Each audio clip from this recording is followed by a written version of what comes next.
Saludamos a Luis Fernando Mejía, él es el director de Fedesarrollo para analizar todo este tema, todo este impacto económico que tenemos en las últimas horas en Colombia. Muchas noticias económicas, no solamente el tema del empleo, vamos a hablar más adelante de tasas del Banco de la República, del dólar, en fin.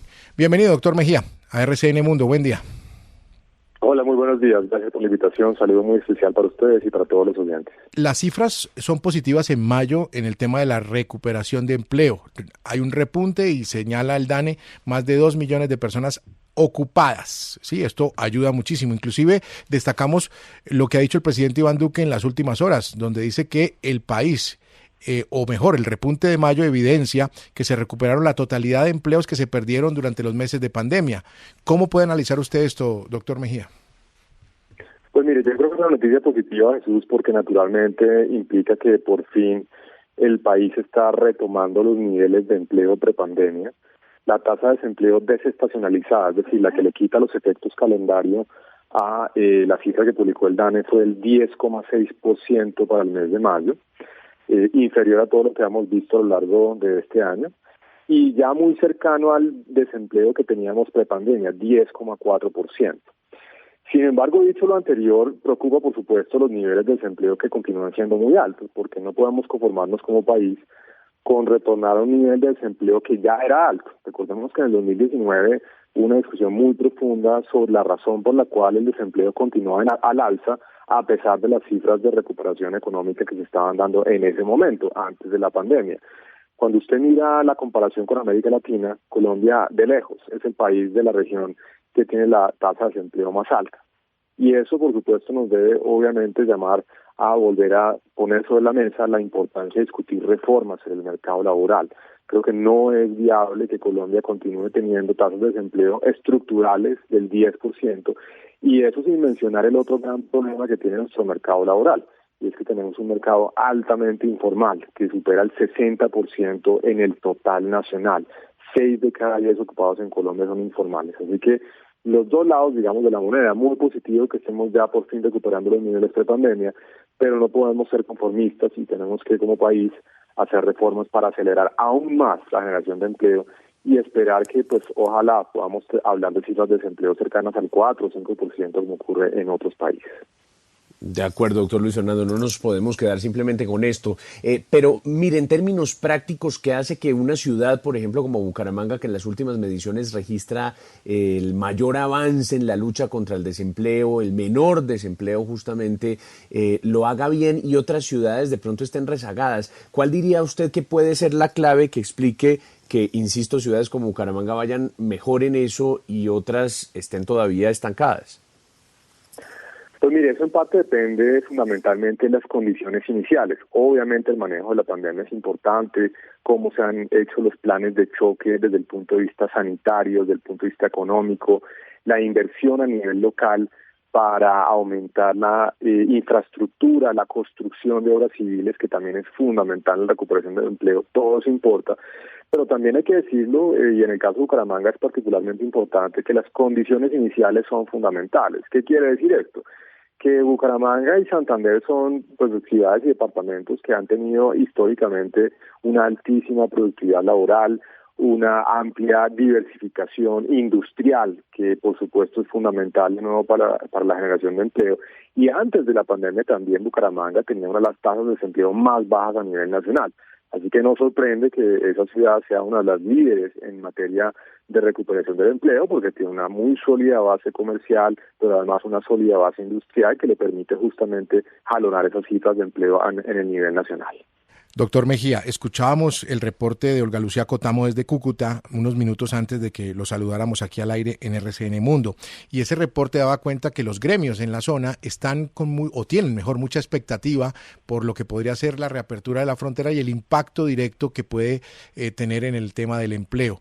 De cara a lo que se viene con el nuevo presidente, Gustavo Petro, ¿usted cree que sí se va a influir positivamente el empleo en esa zona del país? Pues mire, noticia que se empiecen a normalizar las relaciones diplomáticas y especialmente las comerciales. Recordemos que Venezuela fue en el 2000, en la primera década de los 2000 nuestro principal socio comercial. Colombia llegó a exportar cerca de 8.000 millones de dólares anuales a ese país. Luego, por supuesto, con el cierre de la frontera, el deterioro de las relaciones, pero además la caída tan abrupta, estrepitosa de la actividad económica en Venezuela, por todo lo que conocemos, pues Venezuela dejó de estar incluso en el top 20 de nuestros principales destinos de exportación. Hoy no tenemos más de 300, 400 millones de dólares anuales en ese comercio bilateral. Yo creo que las oportunidades son muy grandes. Obviamente no creo que se pueda hacer rápidamente, no es que estemos ya pensando que el próximo año vamos a estar otra vez en 7.000, 8.000 millones de dólares anuales. Ya desde el punto de vista de intercambio comercial y especialmente de fortalecimiento de esas oportunidades económicas y el empleo en los departamentos de absolutamente fundamental.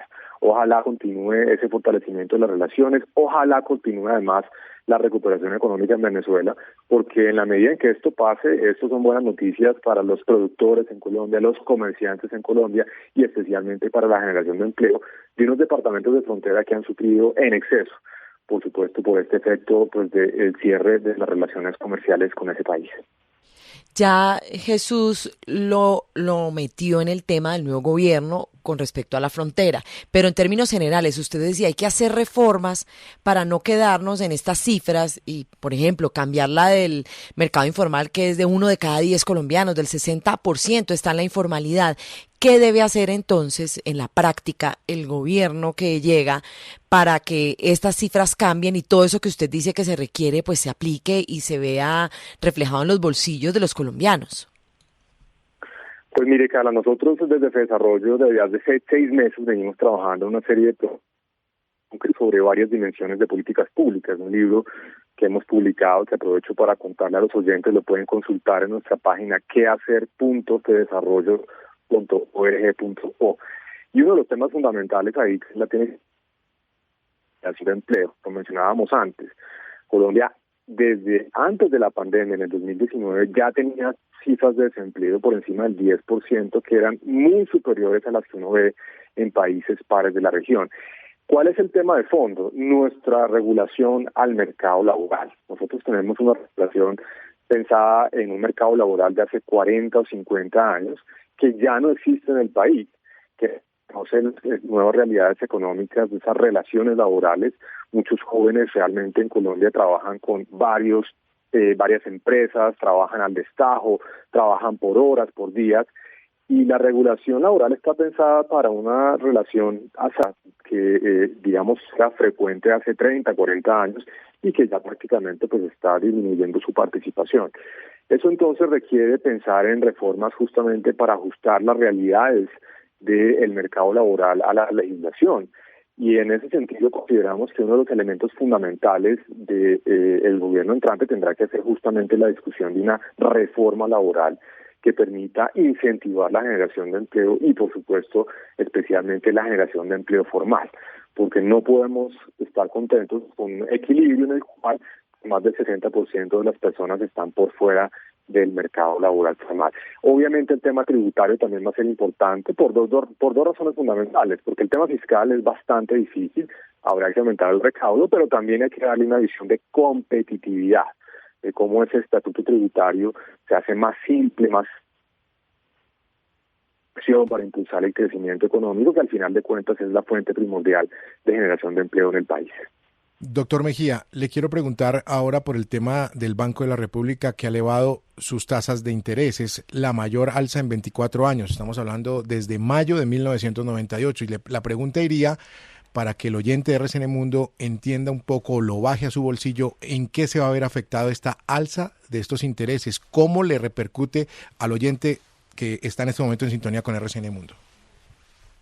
Pues mire, las tasas de interés del Banco de la República determinan el costo del financiamiento y el endeudamiento para el resto de empresas y hogares del país. Cuando empieza el Banco de la República a subir sus tasas de interés, eso se traduce gradualmente en aumentos en las tasas de las tarjetas.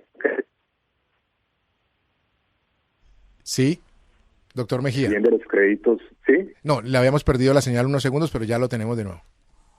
Bueno, no, siempre estaba diciendo que cuando el Banco de la República tiene tasas de interés, eso se traduce paulatinamente en aumentos en las tasas de interés que enfrentan los hogares y las empresas. Es decir, aumenta la tasa de interés de la tarjeta de crédito, del crédito de consumo para el hogar, por ejemplo, el crédito de libre inversión, aumentan las tasas de interés de los créditos comerciales, que son los de las empresas. Eso paulatinamente empieza a encarecer. ¿Por qué hace esto el Banco de la República? Es un mal necesario, porque infortunadamente, ustedes saben muy bien, hemos tenido un desborde de la inflación y especialmente de las expectativas de inflación. La inflación en Colombia ya está por encima del 9%, y cuando ustedes miran cuál es la expectativa que tiene el mercado para el cierre de este año, pues también estamos viendo ya cifras por encima del 9%. A principios de este año se estimaba que la inflación iba a cerrar en 5,5%, 6%. Ya estamos en 9%. Y la inflación es un impuesto tremendamente regresivo. A quienes más afecta son a las personas más pobres que no tienen activos financieros que los permitan justamente protegerse contra este fenómeno inflacionario. Entonces es un mal necesario porque encarece el costo del crédito y el objetivo fundamental de esto es empezar a reducir el crecimiento de la demanda de los hogares y de las empresas. Pero por supuesto aquí está el delicado balance, no se puede echar al traste la recuperación. Por eso el Banco de la República ha venido subiendo sus tasas de manera gradual desde finales del año anterior. Esa es una subida bastante alta, pero que ya el mercado estaba incorporando, porque de nuevo estamos en inflación del 9%.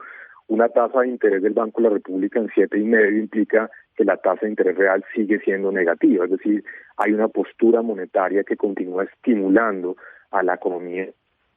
Así que, pues de nuevo, esa es la tarea del Banco de la República, su mandato constitucional, el control de precios, y dadas las buenas cifras de crecimiento que se estiman para este año, de hecho el banco ayer subió su perspectiva de crecimiento por encima del 6%, pues el elemento natural de énfasis en este momento tiene que ser justamente el control de la inflación. Doctor Mejía, el otro tema, y es que se esperaba que con el anuncio del nuevo ministro de Hacienda o del ministro de Hacienda delegado por Gustavo Petro para ese gobierno que arranca el 7 de agosto, iba a aplacar, a calmar, a tranquilizar un poco los mercados y el precio de la divisa, del dólar. Sin embargo, el dólar alcanzó máximos históricos y cerró la jornada en 4.152 pesos. La pregunta es, digamos, ¿qué tanto incide el tema político, no solo en el dólar, sino también en los mercados, en la bolsa, o realmente obedece a una situación internacional global? Pues mire, Carla, la respuesta es que todo influye, no solamente los fenómenos locales relacionados con pues estos elementos que usted menciona, la conformación del equipo económico del presidente electo, el nombramiento de José Antonio Campo como ministro de Hacienda. Eso, por supuesto, influye desde el punto de vista del comportamiento del precio del dólar. Yo creo que la noticia fue positiva, manda un señal de una persona pues que tiene toda la experticia para afrontar esos grandes retos en materia económica que tiene el país. Pero no es el elemento único que determina el precio del dólar. Yo le mencionaría dos elementos adicionales que están jugando en estos días y explican pues la subida del precio del dólar. El primero tiene que ver con la evolución del precio del petróleo. En el mes de junio el precio del petróleo cayó casi un 6,5%, en parte porque empiezan a verse unos fenómenos de reducción en la demanda del petróleo vía una desaceleración del crecimiento económico mundial. Cuando empieza a caer el precio del petróleo, esto implica menos $2.